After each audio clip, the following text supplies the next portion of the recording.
Assalamualaikum sahabat muslimah, jumpa lagi di The Topics, menyajikan solusi tuntas terhadap persoalan umat.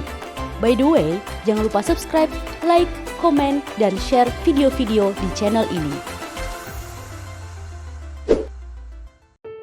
Kasus kekerasan seksual di perguruan tinggi masih menjadi sorotan serius di Indonesia. Meski berbagai regulasi telah diterbitkan, kenyataannya banyak korban memilih bungkam. Stigma, relasi kuasa, hingga minimnya kepercayaan terhadap mekanisme internal kampus membuat sebagian besar kasus tidak pernah tercatat. Ketua Tim Kerja Anti Dosa Pendidikan dan Integritas Akademik Lembaga Layanan Pendidikan Tinggi Wilayah 3, Taufan Setio Pranggono, menyebut situasi ini ibarat fenomena gunung es. Pasalnya, korban yang berani melaporkan masih minim. Pemerintah melalui Kementerian Pendidikan, Kebudayaan, Riset dan Teknologi sudah menjawab permasalahan tersebut dengan mengeluarkan Permendikbudristek nomor 55 tahun 2024. Berbagai pakar dan ahli pun turut memberikan sumbangan pemikiran untuk mengurangi kasus ini dengan berbagai cara. Di antaranya adalah pembuatan platform Aduin Aja, penolakan budaya patriarki dan senioritas, dan lainnya. Namun faktanya, kekerasan seksual masih terus saja terjadi. Bahkan sungguh miris, hari ini pihak yang dikenal sebagai kaum intelektual justru menjadi pelaku perbuatan nista ini. Berbagai upaya ini jelas menunjukkan bahwa masyarakat gelisah dengan maraknya kasus kekerasan seksual. Hanya saja, di antara solusi yang diberikan ada bagian yang dilupakan sehingga solusi tersebut tidak menyentuh akar persoalan. Berbagai upaya itu abai memperhatikan cara pandang akan hubungan pria dan wanita yang seharusnya sesuai dengan tujuan penciptaan. Dalam sistem kapitalisme, hubungan pria dan wanita hanya difokuskan untuk memenuhi kepuasan jinsiah atau kepuasan fisik, sehingga mereka hanya mencari kelezatan dan kenikmatan hubungan seksual semata. Pemenuhan seperti ini muncul karena kapitalisme memandang kebutuhan biologis ini sama seperti memandang kebutuhan jasmani, bukan sebagai naluri.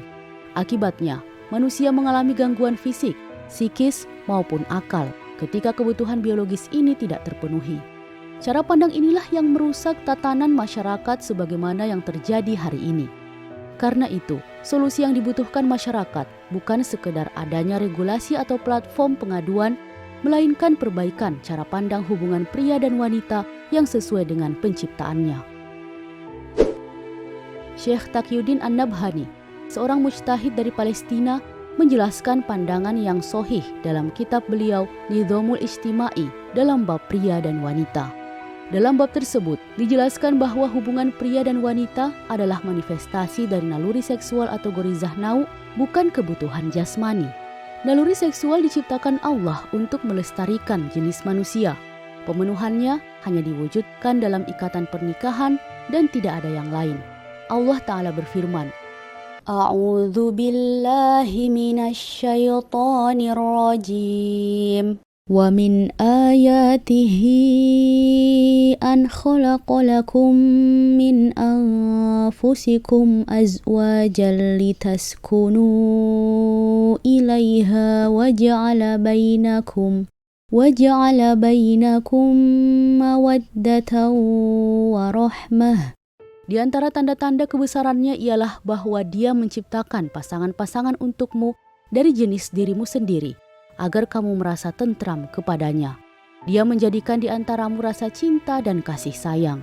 Quran Surah Ar-Rum ayat 21. Adapun manusia, yakni laki-laki dan perempuan, semuanya hamba Allah yang diberi potensi naluri seksual ini. Maka manusia harus memiliki pemahaman yang benar terkait tujuan penciptaan naluri seksual itu, yakni hanya untuk melestarikan jenis manusia atau memiliki keturunan yang hanya boleh dipenuhi dalam kehidupan suami istri. Pandangan seperti inilah yang akan dapat mewujudkan kepuasan naluri seksual, mewujudkan tujuan diciptakannya naluri itu, dan mewujudkan ketentraman bagi masyarakat yang mengambil dan memiliki pandangan yang khas ini.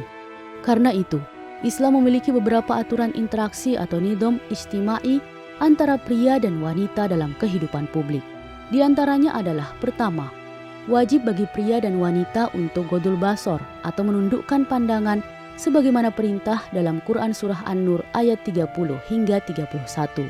Kedua, wajib bagi kaum wanita untuk menutup aurat secara syar'i, yaitu menggunakan jilbab, sebagaimana dalam Quran Surah Al-Ahzab ayat 59, dan kerudung, sebagaimana dalam Quran Surah An-Nur ayat 31 di kehidupan umum. Ketiga, Islam melarang kaum wanita safar atau bepergian sehari semalam tanpa mahram, sebagaimana yang dijelaskan dalam hadis riwayat Imam Muslim. Keempat, Islam melarang pria dan wanita untuk berkholwat atau berdua-duaan kecuali jika wanita itu disertai mahramnya, sebagaimana yang dijelaskan dalam hadis riwayat Imam Bukhari. Kelima, Islam melarang wanita keluar dari rumahnya kecuali izin suaminya, karena suami memiliki hak atas istrinya. Keenam, kehidupan khusus kaum wanita terpisah dari komunitas pria. Begitu juga di dalam masjid, di sekolah, dan lain sebagainya. Ketujuh, hubungan kerjasama antara pria dan wanita hanya bersifat umum dalam urusan-urusan muamalat, bukan hubungan yang bersifat khusus seperti saling mengunjungi antara wanita dengan pria yang bukan mahramnya atau keluar bersama untuk wisata atau dalam rangka aktivitas ikhtilat atau campur baur pria dan wanita tanpa hajat syar'i. Dalam kehidupan sistem Islam, yakni dalam naungan Daulah Khilafah, nizam ijtimai atau sistem pergaulan Islam ini benar-benar diberlakukan dalam kehidupan bermasyarakat. Penerapan nizam ini sampai ditegaskan dalam bentuk undang-undang. Siapapun yang melanggar akan mendapatkan sanksi sesuai jenis pelanggarannya. Adapun edukasi nizam ijtimai dimulai dari keluarga, dipraktekkan dalam masyarakat, dan diajarkan di lembaga pendidikan Daulah Khilafah, baik level sekolah maupun perguruan tinggi. Alhasil, masyarakat akan terjaga pergaulan mereka, termasuk di kalangan sivitas kampus karena semua pihak memahami batasan pergaulan pria dan wanita secara syar'i. Inilah solusi komprehensif dari Islam untuk menyelesaikan masalah kekerasan seksual di masyarakat, termasuk di lembaga pendidikan tinggi. Hanya kehidupan dalam Daulah Khilafah, masyarakat terjaga kesucian mereka.